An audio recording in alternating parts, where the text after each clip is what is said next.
Good morning, ladies and gentlemen, and welcome back to KSP. So as I mentioned in my last video, we are actually going to go to the moon this time around. We will be making a landing, maybe with a potential crash, but you'll just have to wait and see. Apparently, as it turned out, all I needed to get to the moon was replace the crew with women. Yay! But that's usually the case for me anyway, so... if you're wondering about the weird sort of build, I guess you could say, of my craft, it was done specifically for the purposes of making sure that I could walk around that bottom section, which actually, looking at it now, I should have put the materials bay above the cargo bit. I don't know. It's actually a pretty good design. My one flaw was that I put the RCS tanks on, as you can see, in completely the wrong spot, so I couldn't walk around them. But it actually did work fairly well, considering that I screwed it up. So, but it did work the way I wanted it to. So, yeah. So, I mean, everything went pretty well. I wanted to say that I managed to compress this video, which was nearly 3 hours, down into the link that you see in the description of approximately 27 minutes. Yes, that was a pain in the butt, which also means I have to do 27 minutes of commentary. And I don't know if you can hear this or not, but my voice is slightly going out. That's because I literally just got done doing commentary for the last video. So, yeah. Now, mind you, that was only like 7 minutes, but even still. And I did some recording this morning. What a life. What a life. But, all in all, I have to say, this was a very bad idea. The Poodle engine sucks. Sorry, but it sucks. It uses way too much fuel and does not give, in my opinion, enough thrust. It is a very poor engine, and I do not recommend using it under any circumstances. If you had to do anything, as you'll notice when I get slightly closer towards building things. Oh, also those solid rocket boosters aren't going to do jack squat, but you guys are going to see that in a moment.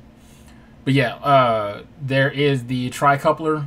If you're going to do anything, I highly recommend just using the tri-coupler. It's so much better than... Oh, yeah. It's like I said, those things... yeah, they couldn't even get this thing off the ground. So, use the tri-couplers on...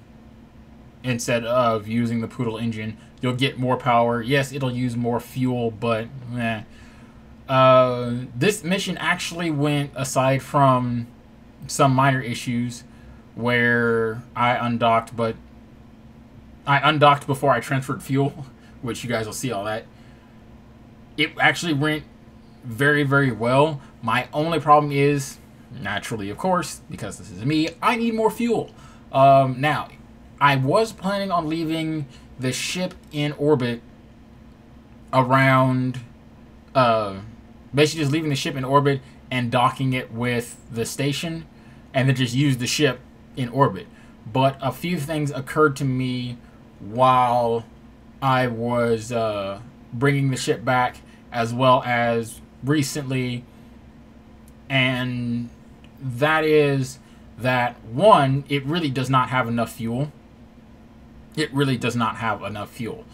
But that's not the major issue with it.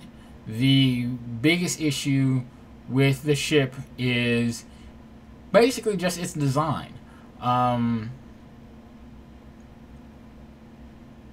not the happiest with the way it turned out, and as you can see, I'm making several small changes back and forth. That time I forgot to put fins on it. You really need those fins. The new aerodynamics package for the game has made it such that if you don't have the fins, you are almost guaranteed to go out of control.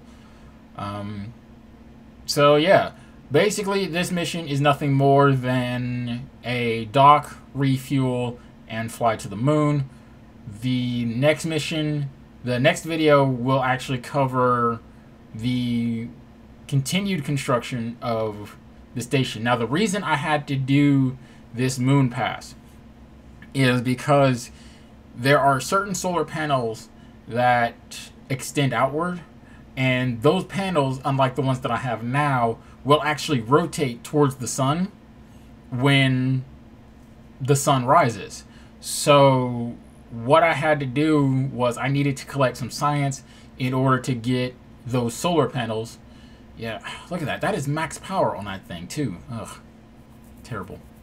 But it did the job. It did exactly what I wanted it to do. So, I mean, I guess I can complain, but I shouldn't. But I can. Also, I was going to use that base section, so you see how it has all those RCS tanks and the solar panels, and it's got a little probe body attached to it and all that good stuff. I was going to use that as a tug. But, yeah, that was also a very bad idea. Because I said, A, it just didn't have enough fuel to make the round trip. And I don't know, it was just something up with that Poodle engine, man. It just could not... I mean, it didn't feel like it had the power necessary to do the job at hand. So what I ended up doing was I ended up scrapping all of this. I'm going to go back to the drawing board, but I'm going to do that not the next mission. The next mission, like I said, the next video will definitely be the construction of the lab. It also won't be 27 minutes, hopefully. I'll do my best to cut it down. I'm trying to keep these videos short for you guys. I'm actually trying to keep these videos short for myself, so that way I don't have to do 27 minutes of commentary. You guys don't want to listen to my voice for 27 minutes. I don't want to listen to my voice for 27 minutes, so I know you don't want to listen to my voice for 27 minutes. Yeah. I really would like to get some of the game audio back in, especially the music and whatnot. I will probably see if there's a way that I can record that stuff separately and then like kind of have it playing in its little loop in the background. I probably could.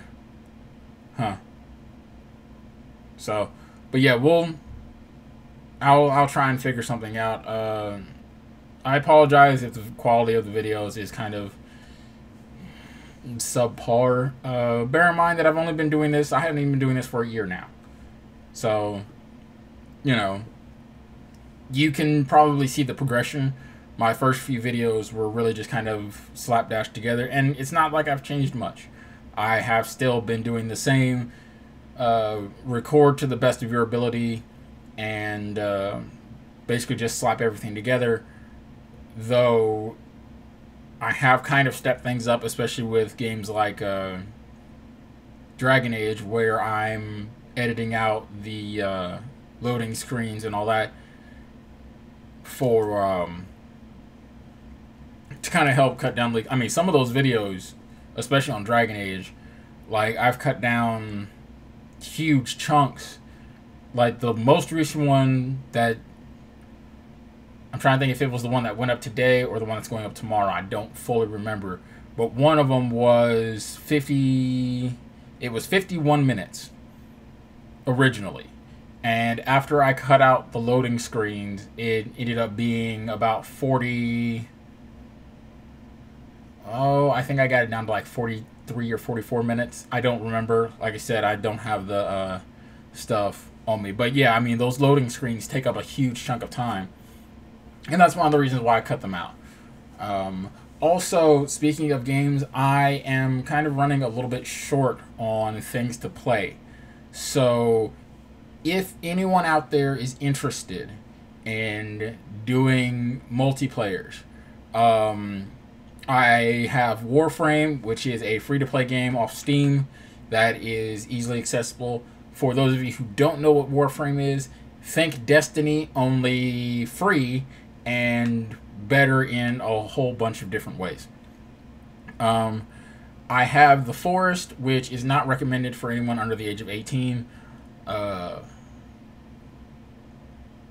but, you know, I'm just saying it's also an early access game, so there are going to be some issues and some stuff to go along with that. I've been looking into, I know it's called Ark. I believe it's Ark Survival Evolved. Looks like an interesting title. Currently, it is, I think, $23 or $27 on Steam. I don't fully remember. I know it's currently on sale until the 22nd. I think. I have to go back and double check. Normally, it's $30 on Steam. It is also an early access game as well. I'm trying to think of what else I have. There's a few games that I've been considering whether or not I want to play for you guys on my channel. I have Grid 2 that I'm debating playing. Grid is a racing game. I really, really loved Grid 1. 2, not so much. I do have some issues with 2. I might actually see if I can find Grid 1 and play Grid 1 instead. What else do I have on my list? I am going to finish up Free Space. I'm going to do the Free Space 1 expansion probably starting next week. I do not have plans on doing the Season 2 of Defiance until the week after next. So I will record the video next week, but it won't be going up until the week after next. So should be up in time for 4th of July, for the 4th of July weekend. I'll probably make that like the first, make Season 2 one of the episodes that goes up on 4th of July. Trying to think of what else I might have that I can play. I've been debating whether or not I want to do The Witcher. I do want to play The Witcher 3. However, there are a few minor things that I would like to address with that, and that's mainly story issues on my part. I've not beaten 2. I have beaten 1, but I have not beaten The Witcher 2, so I would like to get through The Witcher 2 first. I'm trying to think what else I might have. Now, if you're wondering what I'm doing here, so if you remember from the last video, I said that the time acceleration, so I can't accelerate any faster than what I'm accelerating now in time acceleration until I reach 120,000 meters, right? So what I decided to do was I used the engine on the rocket, because of course the station doesn't have an engine. I used the engine on the rocket to move the station into a higher orbit so I could time accelerate a little bit faster. Now you probably didn't catch it, but I actually turned the ship the wrong way, and that's because of how the ship and the station were being registered. I don't know, I think it's a little weird glitch. It didn't deselect the station when I docked with it, but I think that was because I didn't select the docking port as a target before I docked with the station. That was partially on me, because I was just like, well, look, I've done this so many times that I really don't need to at this point select the docking port as a target, because it's facing north and I don't have to worry about it moving around because it just spins in a circle. And that's what I was talking about making sure those things point north the last time as well, was they just basically spin around in a circle. So if you have them pointing sideways, such as like east to west, then they'll flip around they'll spin around on the north and south axis, is basically how that works. So the way you see the station when I had it up, the way it was facing is it's just basically going to sit there and spin around in a circle, which makes things a little bit easier when it comes to doing stuff like docking and all that with it, because it's not really moving around. So, and like I said, I will continue stop building it in the next episode. I just needed to collect some more science so I can get the parts that I wanted to get so I could start building it kind of the way I wanted to build it. But yeah, getting back to the topic of games to play, right now I don't really have a lot. Now, unfortunately, that's not necessarily by fault of my own.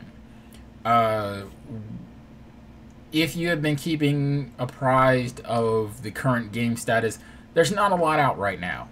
I will say that on my list of games to play when they do come out, Mass Effect, the new Mass Effect game, which I've seen a trailer for, but I'm not very hopeful. It was a very short, like 1-minute trailer. I've not been keeping apprised of any of the E3 stuff, so don't ask.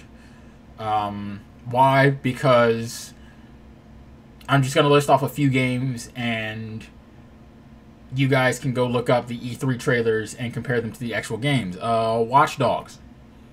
Metal Gear Rising. Those are just the two of them, to name a few, of games that showed off a lot more at the game conventions, so E3, PAX, all those, than what was actually in the game. So yeah, I'm not keeping apprised of any of that stuff because all that stuff is hearsay and conjecture, including something that I would really love to keep apprised of, but won't because I am 100% certain it is a lie. Now, you're gonna notice, I believe this is the... Yeah, this is the crash landing. Yeah, always love those explosions. But they are... Allegedly, there is a remastered version or remake of Final Fantasy VII coming out that was announced at E3 this year. If it comes out, currently, as far as I know, it is slated for a PlayStation 4. I suspect that it might come out on Xbox and PC eventually. If it does, I will play that. Final Fantasy VII is one of my favorite games of all time. It is sort of the game that got me started into video games because it had one of the greatest stories ever, and I've never beaten it. Like, legitimately have never beaten Final Fantasy VII. It is just so long. I've gotten pretty far, but I've never actually beaten it myself. 9 times out of 10, I would play, my brother would play, I would play, my brother would play, and then eventually we would get to the end, and yeah.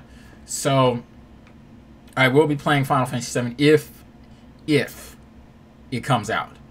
But if not, well then, you know what? It's not that big of a deal. And there you guys go. Bam. As quick as that, in just a little over 17 minutes, 18 minutes, we have landed on the moon. Yay! That is insane. Okay? Yeah, all this stuff takes a while. Also, I think I've noticed something. When I get all of my science back to Kerbin, I've noticed some things show 0 science. And I think that's because while I'm here on the moon, so if I examine the goo container on the moon, it'll give me, say, 100 science, or I think it's like 40 science for the goo container. Right? If I reset the goo container and open it up again, it gives me the same 40 science. Now, I think what's happening is the game doesn't register that you've collected the science until you get back to Kerbin, which that's not a complaint, right? I mean, I fully agree with that being the case. So when you go out and you collect the science, you can collect the same experiment over and over and over and over and over again and keep getting the same amount of science each time. But when you get back to Kerbin, when you actually land and get back to the Space Center, you only collect the science for one of those experiments, not all of them. So the rest basically become 0 and only one of them goes up. Now, I'm not 100% certain if that's the case. I believe that to be the case, but, well, we'll just have to wait and see. That's just kind of what I've observed so far from my gameplay of especially this mission in particular. So, but primarily what I'm saying about the gaming stuff is a lot of the games that I have an interest in playing right now are survival games, and specifically survival games focused on teamwork.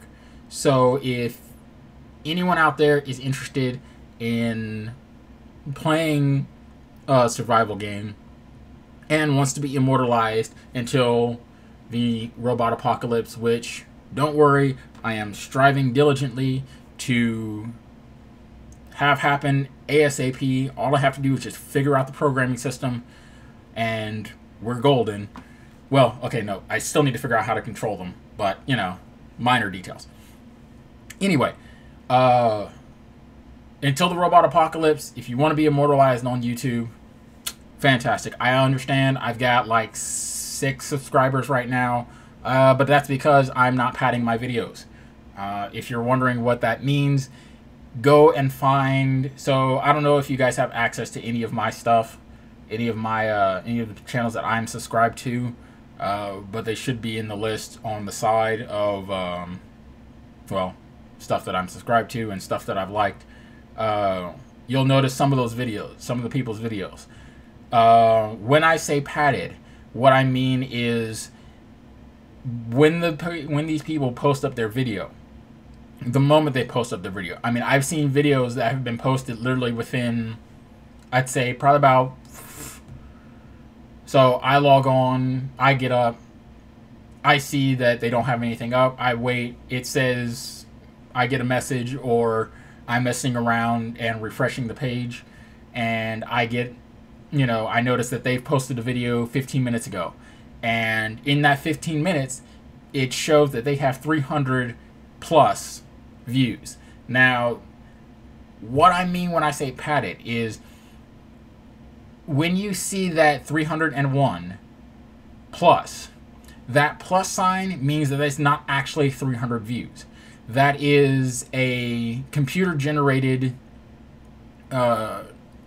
number for people who are actually physically getting paid to make YouTube videos.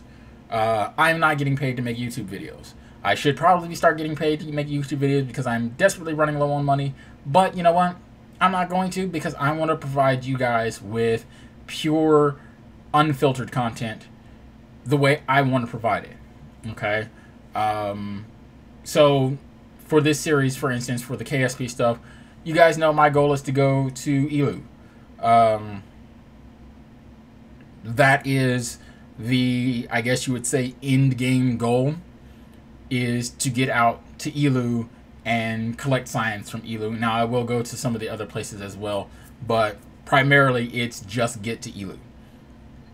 Now, if I was signed to a contract, I would have to do something else. And I don't want to ruin you guys' experience by being forced to do something, not necessarily something that I may or may not want to do, but being forced to do something. I'm making these videos because I enjoy making these videos. I know I don't have a lot of subscribers. I know my videos don't get a lot of views, save, of course, for the character creation screen for Dragon Age. I don't know what happened there, but apparently that was like on a completely different level. Also, I will probably be doing... I've debated whether or not I wanted to do Skyrim. The problem with Skyrim is, like Fallout 4, which I do want to do as well. I believe I mentioned that. Sorry, my mind is a little bit addled right now. But like Fallout 4, it's a massive game. There's no real purpose to the game other than... what's the best way to put it? Once you're done with the game, you can easily complete the main story for Skyrim in a few minutes. I mean, I think it's like 2 hours to complete the main story. But the rest of the time you'll spend just doing minor things. I fully expect Fallout to be the same way. Whereas a game like Dragon Age or Mass Effect, there's a underlying story behind everything, and the story sort of takes precedence over everything else. I do want to do Skyrim, but it's a really big game and it's a really massive game. So I think what I'm going to do is, if I can't find people to play with, then I'll start playing Skyrim and kind of use it as sort of filler content. But that won't be until I'm done with both Defiance, so both seasons 2 and 3 of Defiance, which season 3 just recently came out. Speaking of which, I need to figure out when the show starts, when that's up, because I'm hoping it should be already up, because I thought it started at the same time Game of Thrones, which we're not even going to go into Game of Thrones, good lord. Yes, I'm a huge Game of Thrones fan, but I'm not going to get into this. So I think I'll do Skyrim when I have all the necessary things, everything else kind of squared away, and if I don't have anybody else to play with. I've also debated doing Borderlands. It's old and kind of but I can play with my brother, who yeah, I really don't want to play with my brother. So that's pretty much what I have planned, and that's one of the reasons why I don't like doing almost 30 minutes worth of commentary for KSP, because you just run out of stuff, like seriously. So we're back at Kerman. Yay! Nice little fireworks display there. Fortunately, nothing blew up. Very awesome. Very, very awesome. So what I'm going to do is I'm going to collect the science. I'm going to head back to the research lab and spend my science points. It's like 500 and something, which is huge. Absolutely huge. And I'm going to collect the solar panels that I want. Also the RCS, because I literally almost forgot to collect the RCS. I was debating on what else I was going to buy with the last few science points. And yeah, almost forgot my RCS. And that's pretty much going to be it. And next time we are going to finish, or at least we're not going to finish building the space station, but we are going to start work on the space station. Also, like I mentioned in the last video, I forgot to name the space station, so you guys are going to see that here. It is the Stay Steady Station. Good luck saying that 5 times fast. So, yeah, so it's the SSS. So, guys, I'm done for the day, and to that, I'm going to say, sayonara.